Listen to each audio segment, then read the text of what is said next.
Якутия является традиционным поставщиком на внутрироссийские и зарубежные рынки угля и нефти. Об экспорте и газа вопрос ставился уже давно, но реализовать эту идею удалось только в 2019 году, когда начались поставки голубого топлива в Монголию в сжиженном виде СПГ. По мнению экспертов, развитие технологий переработки и наземной транспортировки СПГ позволит Якутии успешно осваивать и отдаленные месторождения природного газа. Подробнее об этом президент Национальной палаты инженеров Игорь Мещерин.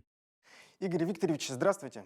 Добрый день. Давайте вначале объясним телезрителям, что за технология такая СПГ сжиженного газа.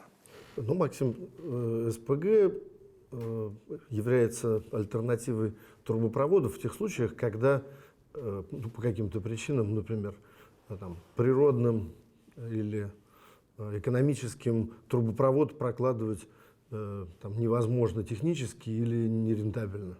Мы должны понимать, всем нам знакомый природный газ, который в основном состоит из метана. Если мы его охлаждаем до температуры минус 161,5 градус, он переходит в жидкое состояние, другое агрегатное состояние. При этом его объем сокращается в 600 раз, и в связи с этим имеется возможность транспортировать значительные объемы природного газа в относительно небольших каких-то емкостях. С другой стороны, часто эти емкости используются в нашем понимании весьма и весьма большие. Это когда мы говорим о крупнотоннажном производстве, то есть огромные заводы сжижают миллионы тонн СПГ в год, загружают гигантские танкеры длиной 350 метров, шириной 50 и высотой с 10-этажный дом, и отправляют их фактически в любую точку земного шара. Морской транспорт самый экономически эффективный, поэтому сжиженный газ легко отвезти по океану, в общем, с высокой степенью рентабельности в любую точку планеты. Насколько эти технологии популярны сейчас в России? Много ли таких заводов? Ну, знаете, можно говорить о том, что как раз к настоящему моменту в значительной степени увеличилась распространенность этих технологий. И здесь мы должны с вами помнить вот о чем. Классификатор мировой говорит о том, что есть вот эти крупнотоннажные технологии. И в России два таких завода. Один на Сахалине, Сахалин-2, производит около 12 миллионов тонн СПГ в год. А второй, так называемый завод Ямал-СПГ, производит до 18 миллионов тонн.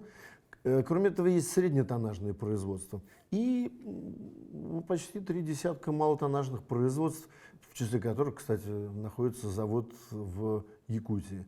И там используются технологии разные, разные назначения, разные рынки. Как вы думаете, будет ли это направление дальше развиваться в стране? Все-таки больше людей привыкло слышать о газопроводах.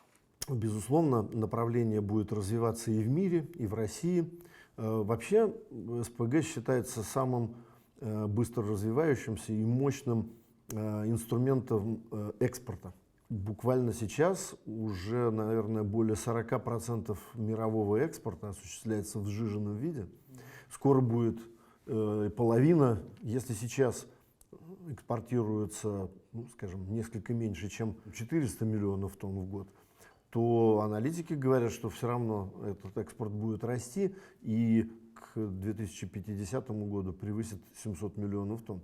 В общем, здесь для России с ее ведущими запасами метана в мире, наверное, есть большой простор для развития. Если мы говорим о Дальнем Востоке, вы уже упомянули Сахалин. Давайте перейдем уже к нашей республике. Вот у нас есть такое производство, пытаются его сейчас развивать, будет появляться новый завод. Насколько для нашей республики, для нашего региона, как вы думаете, это именно перспективно? Якутия имеет достаточно уникальную свою газовую промышленность. Мне представляется, любое промразвитие всегда перспективно. Это дает возможность не только зарабатывать деньги, а вообще развиваться интеллектуально территориям. Плюс к этому, видите, энергетический экспорт, он всегда за собой тянет, паровоз, вагончики, разнообразные другие отрасли. И вот эта активность, безусловно, будет важной. Ну и потом, видите, возможность экспорта позволяет получать премиальные цены, потому что известно, что цены в России, как родины газа, да, они регулируются государством относительно низкие. А за рубежом часто эти цены достигают колоссальных величин, как вот в частности это было минувшей зимой, когда просто исторические максимумы цены на газ как раз вот в азиатском регионе превысили. Какие рынки сбыта могут быть у Якутии для продажи СПГ? Безусловно, Монголия будет требовать все больше и больше. Дело в том, что когда экономика получает газ, она всегда будет чувствовать преимущество газа над, например, углем. Безусловно, это будет важный момент. Экспорт в Китай, безусловно, тоже будет популярным. Ну и затем все территории, слушайте, и Тайвань и газифицированный, и Бурятия. Но здесь нужно пояснить, что в Монголии уже поставляется СПГ из Якутии. По идее, СПГ получается дешевле, чем строить газопровод? Эта технология? Это зависит от того, где расположены эти заводы, какова стоимость сырья и способ ввозки и дальность. В каждом, конечно, конкретном случае необходимо вести тонкие экономические расчеты.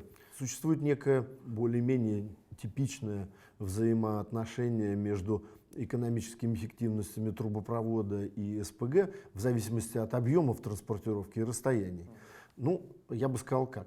Для вот крупнотоннажных производств, наверное, при дальности ввозки свыше 4,5 тысяч километров СПГ, наверное, всегда будет выигрывать у трубопровода. Ну, а дальше будет зависимость. Трубопровод любит как бы поравномерней нагрузку и побольше, чтобы его пригружали. СПГ как бы более гибок. Важнейшее преимущество у СПГ вот это самая гибкость. Представьте себе, если вот вы из точки А в точку Б трубопроводом транспортируете газ, то вы всю жизнь будете это делать. И, например, если вы узнаете, что где-то на другом рынке вдруг в 10 раз взлетели цены, вы не сможете туда отправить этот газ. Для СПГ, конечно, такая возможность существует. Плюс СПГ позволяет преодолевать политические риски, которые, вот, знаете, сейчас Россия сталкивается, например, с Южным потоком, с Северным потоком. Вот как мне кажется, что вот именно для Якутии с нашими труднодоступными территориями, особенно в арктической зоне, где наверняка будут проводиться новые исследования, да, и будут находиться месторождения, история с СПГ, она действительно может быть более привлекательной. Но мне представляется, что, во-первых, ну, я был в Якутии в свое время. Вы представляете, ведь какие огромные энергетические затраты для того, чтобы охладить газ там, от температур, допустим, там, нормальной окружающей среды, ну, допустим, там, от близких к нулю, да, допустим, 0 плюс 20. Огромная энергия потребуется, чтобы охладить его до минус 50. Ну, а затем нам надо еще, да, на 100 градусов глубже.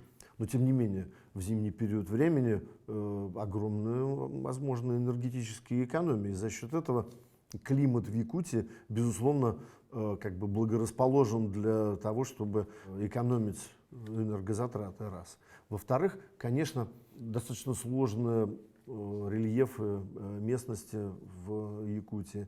Тайга, труднодоступные места, ограниченность транспортных маршрутов, плюс, ну, будем говорить так, для того, чтобы строить газопровод, придется, ну, не знаю, там прокладывать через тайгу, вырубать леса, преграждать путь вот этим скотопрогоном с оленями и так далее. СПГ здесь, конечно, вне конкуренции. Если говорить вообще про регионы другие, ну и в частности про Якутию, насколько это дорого построить СПГ? Это нужен именно частный инвестор всегда, да? Ну, вы знаете, мне кажется, что лучше всего реализовываются проекты, когда есть частно-государственное партнерство. Мне кажется, что, ну, во-первых, государство вполне могло бы обеспечивать, ну, какую-то политику, назовем так, тех или иных льгот.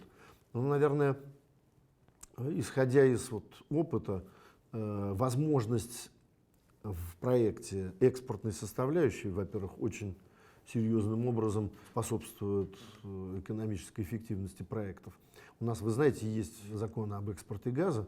Вообще индустрия, что ли, общественность, такая научно-техническая и бизнес, много говорили о том, что малотоннажное производство СПГ вполне могли бы получить некоторые специальные режимы. В частности, например, либерализацию экспорта. Вот это было бы прямо очень большим, что ли, подспорьем для развития этих проектов. Дальше можно говорить, ну, назовем так, о каких-то налоговых льготах в первый период после ввода в эксплуатацию, ну а потом уже завод за себя заплатит. Вот поэтому я говорю, лучше всего, когда государство поддерживает бизнес, соответственно, бизнес развивается и потом отплатит сторицей. Насколько сложно построить такой завод СПГ? Когда мы говорим о малотоннажном заводе, с моей точки зрения, вот преимуществом строительства малотоннажных заводов является относительная их дешевизна, возможность относительно легко и более-менее быстро такой завод построить. Например, имеется возможность строительства, фактически изготовления блоками на заводе, ну, на производителе оборудования. После этого доставка, ну, допустим, автомобильными контейнерами и разворачивание производства на месте, где требуется только вот обвязать между собой вот эти самые контейнеры. И это, ну, может быть выполнено, ну, будем говорить так, достаточно за короткий период времени. Словом, малотоннажное производство эффективны и относительно несложны. Я не могу сказать, что они прям простые, нет. Но, тем не менее, это относительно несложно и в первую очередь связано с возможностью значительной степени заводской готовности предварительно изготовленного на заводе оборудования, чтобы минимизировать работу на строительной площадке. Это как конструктор получается? В какой-то степени, да. Ну и сейчас очень много же посвящают внимания привлечению молодых кадров, да, на Дальний Восток и в Арктику, и появление таких вот заводов новых СПГ, оно же тоже влечет какой-то научно-технический толчок для региона в целом. Это же не ограничивается лишь добычей, получается, или там переработкой газа. Именно развитие таких сложных технологических сегментов, как СПГ, в значительной степени способствует разнообразному развитию, в том числе и личностному, и кадровому развитию. Как я говорил, вот движение якутских инженеров мне вполне близко. Игорь Викторович, спасибо за беседу. Пожалуйста, обращайтесь.